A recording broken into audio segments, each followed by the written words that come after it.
Opa, bom dia, olha o nosso Super Esporte aí ao vivo para você nessa segundona, 4 de outubro de 2015. Dia da gente falar de mais uma rodada movimentada do Campeonato Brasileiro. O Corinthians conseguiu empatar com a Ponte Preta no finalzinho do jogo, mas viu a vantagem diminuir para o vice-líder Atlético Mineiro, que venceu o Coritiba no Paraná. O Santos bateu o Fluminense na Vila Belmiro e retornou ao G4 do Brasileirão depois de 5 anos. Na cola do Peixe está o São Paulo, que venceu o Atlético Paranaense, mas segue com o futuro do técnico Juan Carlos Osório indefinido no clube. E o Palmeiras, vovó, tomou de 5-1 da Chapecoense e deixou o G4 da competição. Gente, tá chegando a 12ª edição do Troféu Mesa Redonda, tá batendo aí. Você já pode votar para eleger os melhores jogadores desse Campeonato Brasileiro 2015. É só ir lá no gazetesportiva.net, ir em cima da opção Troféu Mesa Redonda e montar a sua seleção. Então tá aí, ó, você entra lá no gazetesportiva.net, Troféu Mesa Redonda, clicou, aí tem as instruções de acesso, você pode tanto escolher o seu jogador quanto o seu time completo, você escolhe ali na hora, de repente você não tem um time completo em mente, então você vai lá no lateral esquerdo, vamos ver quem que a nossa produção vai escolher. Vamos ver, deixa eu ver se eu enxergo, Thiago Costa, muito bem, cliquei lá no Thiago Costa, computei meu voto e tá lá, entendeu? Bom, a gente quer lembrar de agradecer sempre a Luxcolor, a Baltec e a Kron, que estão com a gente nessa 12ª edição do Troféu Mesa Redonda. Compute também lá o seu voto, tá bom? A votação vai até 14 de novembro. Vamos do nosso Campeonato Brasileiro agora. Na Vila Belmiro, o Santos recebeu o Fluminense, venceu com tranquilidade e voltou ao G4 da competição depois de 5 anos. Desde 2010, quando o time era comandado pela dupla Neymar e Ganso, o Peixe não ocupava essa faixa da tabela. Uma chuva de gols na Vila Belmiro logo no início da partida. Aos 5 minutos, o goleiro Diego Cavalieri do Fluminense se atrapalhou com a bola recuada e Lucas Lima desviou para abrir o placar. Santos 1-0. Pouco tempo depois, Marquinhos Gabriel aproveitou o desvio para ampliar 2-0. A única chance do Flu foi com o Wellington Paulista de longe, com a bola passando rente à trave.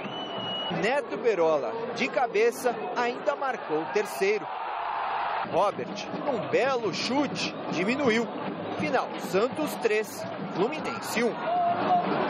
Eu acho que o Santos teve uma atuação muito boa, do início ao fim da partida. Não deu oportunidades ao Fluminense de crescer em momento nenhum. Nós tomamos a iniciativa, fomos atrás dos gols, procuramos botar a bola no chão, jogamos com muita intensidade, acima de tudo marcando muito, com muita responsabilidade na marcação. Eu acho que aquilo que deixamos de fazer na quinta-feira, hoje fizemos em dobro e a equipe mereceu do primeiro ao último minuto. Dorival Júnior chegou à sua 12ª vitória consecutiva na Vila Belmiro e ainda vê o Santos se fixar de vez no grupo das melhores equipes do Campeonato Brasileiro. Mas o técnico está preocupado. Mais 2 jogadores saíram de campo lesionados. Marquinhos Gabriel e também o zagueiro Gustavo Henrique. O ritmo que nós estamos impondo em cada partida, a intensidade, um desgaste muito grande. Chegamos aí na quinta-feira de madrugada, quase 4 da manhã aqui em Santos, para que estivéssemos hoje em campo novamente. Então, é para vocês verem que estamos trabalhando com muitas dificuldades, muito mais recuperando o elenco do que propriamente treinando esse elenco. Esses 10 dias, não sei como aproveitá-los, a não ser no sentido de recuperação, porque não teremos 4 jogadores que estão na seleção, o Zeca não indo ainda assim em recuperação, o Vitor em recuperação, agora Gustavo e Marquinhos em recuperação. Então, não sabemos o que fazer e como prepará-los para uma sequência aí tão difícil e complicada e principalmente em se chegando aí próximo aos Jogos da Copa do Brasil. Lembrando que o Ricardo Oliveira também entrou na lista do Dunga, né? Também foi uma novidade. No sábado, o São Paulo enfrentou o Atlético Paranaense no Morumbi em duelo que pode ter sido o último do Juan Carlos Osório como comandante do tricolor. Pensando nisso, a TV Gazeta colocou o repórter Alexandre Silvestre no encalço do técnico, acompanhando cada passo do colombiano. Vamos ver. Foco nele. Osório retribui o olhar, porém, em silêncio, escuta. Hasta la vista ou fica? É aprovado pela meia dúzia no saguão e pelos 11 mil presentes nas arquibancadas do Morumbi. Juan Carlos Osório. Um dos atletas dele desconversa. Uma decisão totalmente pessoal, então a gente tem que respeitar e esperar a decisão dele. Tema delicado também para o assessor de imprensa. Queria saber se a assessoria de imprensa fica ansiosa com esse impasse aí do técnico. A assessoria de imprensa ela lida com os fatos e com as especulações, é assim mesmo. A gente convive com isso diariamente e tem que saber lidar. Com mais liberdade de expressão, um grande cardeal tricolor, seu Carlos Caboclo, o homem que inventou o Tele Santana no São Paulo, compara o mestre ao profe. Eles têm personalidade, eles têm uma opinião bem formada e têm coragem de fazerem os lançamentos que eles acham que devem fazer. Dirigente da nova geração, Júlio Casares, não responde pelo futebol do clube, mas opina. Ele sempre falou e nunca escondeu que gostaria, tinha um sonho de dirigir uma seleção numa Copa do Mundo. Se o convite veio, cabe ele avaliar, dizer sim ou não. É claro que quanto mais rápido essa decisão acontecer, melhor para todo mundo, né? Os times entram em campo. O hino nacional do Brasil é executado. O colombiano demora a aparecer no gramado. Cumprimenta o treinador adversário, o português Sérgio Vieira, e um dos jogadores do Atlético Paranaense. A moda Juan Carlos vê as tramas ofensivas, a zaga do Furacão aberta. Quando está tudo congestionado, o Pato vai cortando o caminho. Rogério no rebote marca.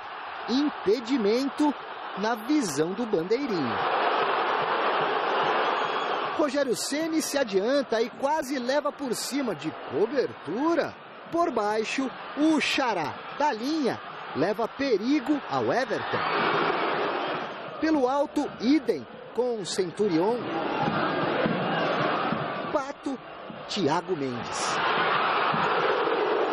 Numa paradinha, Osório chama a atenção. Cuidado, São Paulo, com o perdão do clichê, quem não faz, toma. Dom Juan sai do primeiro tempo como chegou ao estádio, quieto. O Atlético Paranaense coloca Walter e as manguinhas de fora. Rogério tenta cavar um pênalti. Vai que o juiz compensa, né? Melhor é não depender do apito. Ganso e Rogério. Rogério do Nordeste. Finalmente, São Paulo 1-0. Com essa vitória, o tricolor paulista dormiu no G4 do Campeonato Brasileiro e com o professor Juan Carlos Osório no comando técnico da equipe. Duas situações que talvez não durem muito tempo. Na coletiva, el profe adia o adeus oficial para quarta-feira. Primero que todo voy a hablar en español para que no haya sombra de duda. Es una decisión de objetivos profesionales, de sueños de ser humano y sinceramente creo que es muy difícil de tomar esa decisión y estoy haciendo lo posible porque coincidan algunos tiempos para poder cumplirle a Sao Paulo, pero también no dejar ir esa gran posibilidad que tenemos al frente. Yo espero tener una decisión final para cuando regrese el equipo de estos 2 días de descanso, que debe ser quarta-feira. Na presença da esposa e dos assistentes que trouxe da Colômbia, Osório, na sala de imprensa do Cícero Pompeu de Toledo, sábado à noite, dá a entender que tentará convencer a Federação do México a esperar por eles no final do ano, o que é pouco provável. O Silvestre, nessa coletiva, fez 2 perguntas para o Osório também. Se ele estava decepcionado com o futebol brasileiro, e ele disse que em nada, que ele aprendeu muito aqui. E, além disso, se ele ia usar o esquema de rodízio com a seleção mexicana. Foi uma pergunta sensacional, ele morreu de rir. E aí ele falou, vou ver. Já o Palmeiras, com as vitórias de Santos e São Paulo, precisava vencer para se manter no G4. Mas em um jogo marcado pela arbitragem, o time de Marcelo Oliveira acabou levando uma sonora goleada da Chapecoense. Na Arena Chapecó, os donos da casa começaram com tudo para cima do Palmeiras. Aos 5 minutos de jogo, Camilo cobrou o escanteio e Neto testou no canto de Fernando Praz. 1-0 Chapecoense. Aos 22, após boa jogada do ataque, Camilo ampliou a vantagem, 2-0. Já no segundo tempo, após mais um escanteio, Túlio de Melo fez o terceiro.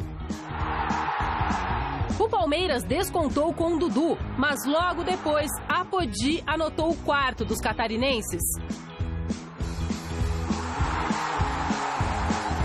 Ainda deu tempo de Ananias driblar Fernando Praz e definir. Final, Chapecoense 5, Palmeiras 1. Acho que em todos os aspectos eles foram melhores. Hoje foi um dia muito ruim do Palmeiras. Não competimos o necessário. Quando tínhamos a bola para fazer o contra-ataque, para organizar uma jogada, a gente perdeu muita bola. Eles fizeram mais faltas, roubaram mais bolas e deram mais contra-ataques. Então, méritos absolutos da Chapecoense, mas numa tarde ou a noite muito ruim do Palmeiras, e a gente precisa indignar com isso. Foi a única coisa que a gente pôde falar com os jogadores nesse momento, para que a gente possa na quarta-feira reiniciar e fazer tudo, tentar fazer diferente e ter uma reação no campeonato. Aqui é difícil mesmo, mas não podíamos perder da forma que perdemos. Muito bem, e o Palmeiras desembarcou agora há pouquinho aqui na capital paulista e o goleiro Fernando Praz falou com os jornalistas. A justificativa não tem explicação.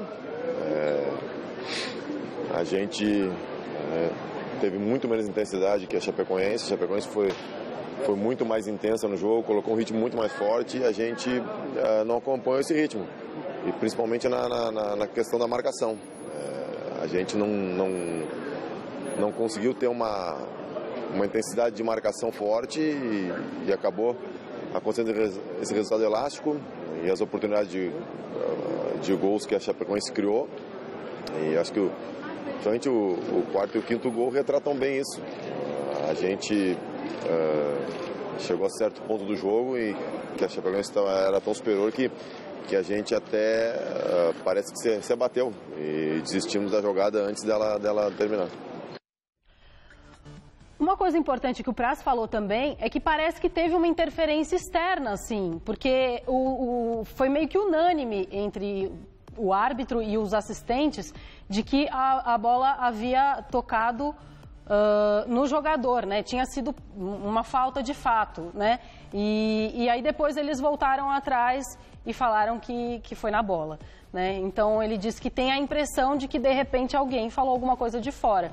Porque antes era uma opinião e de repente do nada mudou. Essa sonora completinha vocês conferem às 6 horas da tarde no Gazeta Esportiva.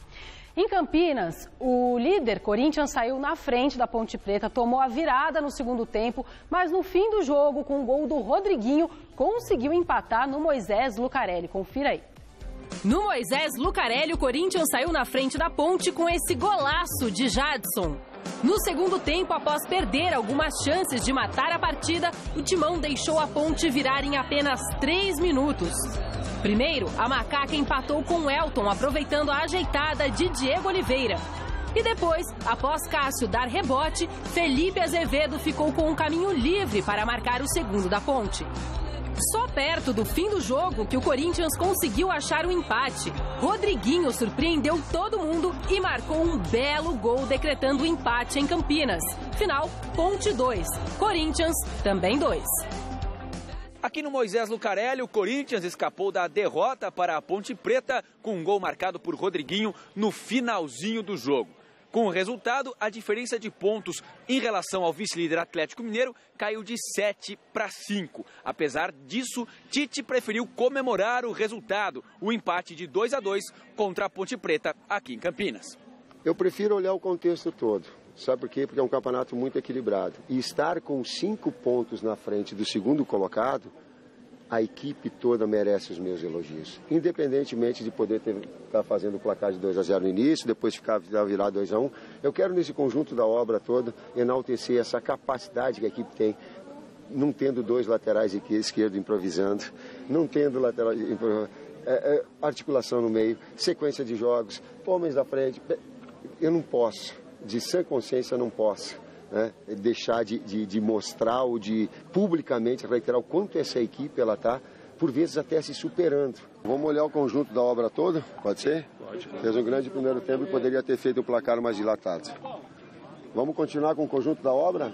A primeira chance do segundo tempo foi do Felipe para fazer o 2-0. Em jogos dessa dimensão, às vezes o erro ele é fatal. A qualidade da Ponte também trouxe a equipe de volta, fez o primeiro gol, cresceu e fez o segundo.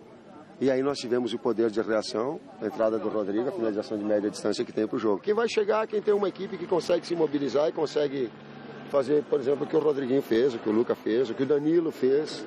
Cruzeiro e Grêmio não saíram do 0-0 nos outros jogos. A rede balançou. Confira. O Internacional recebeu o Sport no Beira-Rio e abriu o placar só no segundo tempo com Lisandro Lopes. A 10 minutos do final, a zaga colorada deu bobeira e Elber tocou no canto para deixar tudo igual. Mas a comemoração do Sport durou pouco. Rodrigo Dourado fez o segundo do Inter e definiu o jogo, 2-1. O Atlético Mineiro segue na cola do Corinthians. Contra o Coritiba, fora de casa, Leandro Silva, contra, fez o primeiro do Galo. No segundo tempo, Giovanni Augusto aumentou a vantagem do time mineiro. E para fechar, Lucas Prato, de pênalti, encerrou os trabalhos no Couto Pereira, 3-0. O Vasco visitou o Avaí e poderia ter engatado a terceira vitória seguida no Brasileirão. Nenê fez 1-0 cobrando pênalti. Só que a festa vascaína foi estragada por André Lima aos 40 da etapa final. E ficou assim na ressacada, 1-1. Depois de 3 derrotas, o Flamengo voltou a vencer. Diante do Joinville, Ayrton, numa bela cobrança de falta, fez 1-0. E Gabriel definiu o placar com esse toque de cobertura para cima de Agenor. 2-0 e só. No Serra Dourada, 50 minutos do primeiro tempo e Zelov, de pênalti, fez 1-0 Goiás contra o Figueirense. Veio a etapa final e o time catarinense conseguiu a virada. Dudu marcou aos 11 e aos 14 e deixou o Figueira em vantagem. O Goiás voltou para o jogo e conseguiu empate aos 21 com Rafael Foster, 2-2. Mas foi o Figueirense que levou os 3 pontos para casa. Rafael Bastos fez o terceiro e decidiu a partida, 3-2. Vamos ver então como ficou a classificação desse fim de semana, aí, depois dos confrontos da 29ª rodada. Então tá lá, Corinthians com 61 pontos, Atlético Mineiro coladaço, agora diminuiu, né, a vantagem, 56 pontos, Grêmio com 52, o Santos com 46, o São Paulo com 46 também, Palmeiras com 45, Flamengo com 44, em 8º lugar Internacional com 44, em 9º a Ponte Preta com 41 e o Sport em 10º com 40. Atlético Paranaense com 38, Fluminense com 37, Cruzeiro com 37, Chapecoense com 34, Avaí com 33, Coritiba com 33, Goiás 31, Figueirense 31, Vasco com 27 e Joinville com 24. 6 horas da tarde tem mais esporte aqui na TV Gazeta, no Gazeta Esportiva. A gente fica por aqui, a musiquinha é pro Osório, que vai embora em breve, tá? Ó, se liga. É melhor que caminhar vazio, a esperança é um dom. Confira mitos e verdades da saúde no Você Bonita. Hoje, 12:30. Assista agora a Revista da Cidade e logo após, Você Bonita. Não, você me ensinou milhões de coisas, tem um sonho em mim.